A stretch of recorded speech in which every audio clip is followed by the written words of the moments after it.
Halo semuanya, selamat datang di bedah materi kita hari ini. Langsung aja kita mulai ya. Pernah nggak sih kalian ngetik sebuah pertanyaan ke ChatGPT, terus dapat jawaban yang rapi banget, dan seketika ngerasa, wah gue udah menguasai teknologi masa depan nih. Tenang, kalian nggak sendirian kok. Tapi ulasan kita kali ini bakal ngebongkar sebuah realitas yang mungkin bikin kita sadar diri. Ternyata ada jurang yang benar-benar masif antara sekedar bisa make teknologi AI dengan lancar dan benar-benar memahaminya. Hari ini kita bakal membedah apa yang sebenarnya kita tahu dan yang jauh lebih penting, apa yang nggak kita tahu soal kecerdasan buatan. Oke, mari kita selami pertanyaan utamanya. Apakah cuma karena kalian bisa nanya-nanya ke chatbot AI, itu berarti kalian paham cara kerjanya? Nah, ini dia fenomena yang kita sebut sebagai ilusi kompetensi.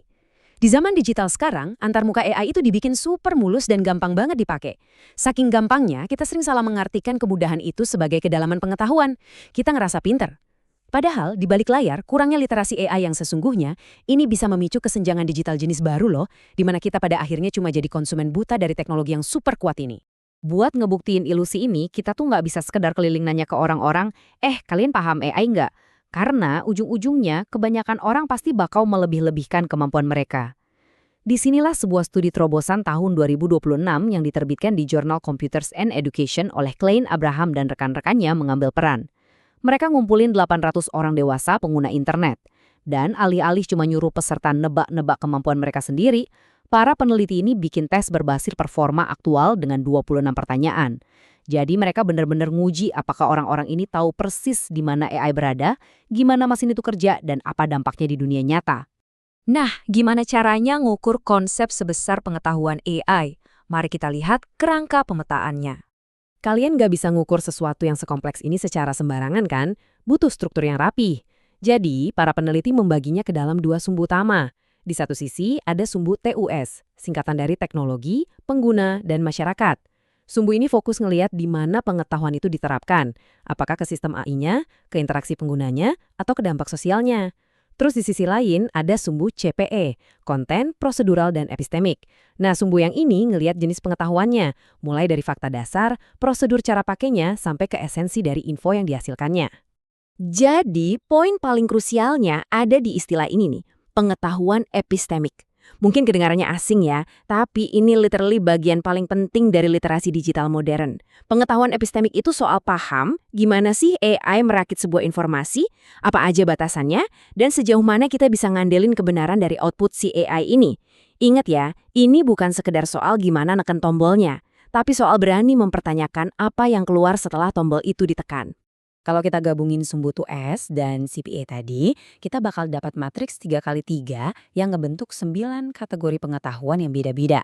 Mulai dari hal simpel kayak ngenalin apakah mesin penjual otomatis itu pakai AI, sampai ke level mikirin apa implikasinya kalau AI ngeluarin info yang bias. Peta konsep yang utuh ini nekanin banget kalau literasi AI yang sejati itu butuh pemahaman di semua 9 kategori ini, bukan cuma jago di satu atau dua kotak aja. Sekarang, mari kita lihat hasil tesnya. Dan disinilah titik buta terbesar kita mulai ketahuan. Pas hasil tes pesertanya keluar, angka pertama yang paling nyorot perhatian adalah 64,9%. Artinya, hampir 65% peserta berhasil ngejawab lebih dari separuh pertanyaan tes dengan benar. Kedengerannya bikin tenang kan? Wah, ternyata masyarakat kita cukup melek teknologi juga. Tapi tunggu dulu. Kalau kita gali lebih dalam, angka rata-rata ini ternyata nyembunyiin sebuah realitas yang lumayan ngeri. Kalau nilainya kita bedah per kategori, orang-orang itu dapat skor tinggi banget di bagian prosedural dan pengguna. Terbukti, kita emang jago banget soal mekanika make AI. Kita tahu persis gimana ngetik prompt atau make aplikasinya. Tapi masalahnya nilai itu anjlok drastis begitu masuk ke area pengetahuan epistemik dan masyarakat. Ibaratnya nih, kita jago nyalain dan nyetir mobilnya, tapi kita benar-benar buta soal gimana mesinnya bekerja atau polusi apa yang disebarin sama mobil itu ke lingkungan sekitar. Titik butanya spesifik banget dan cukup mengkhawatirkan. Para peserta paling kewalahan pas disuruh ngedeteksi informasi yang salah dari AI.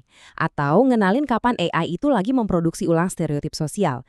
Misalnya tayang nganggap dokter itu pasti laki-laki dan perawat pasti perempuan. Serta pemahaman soal bias algoritma.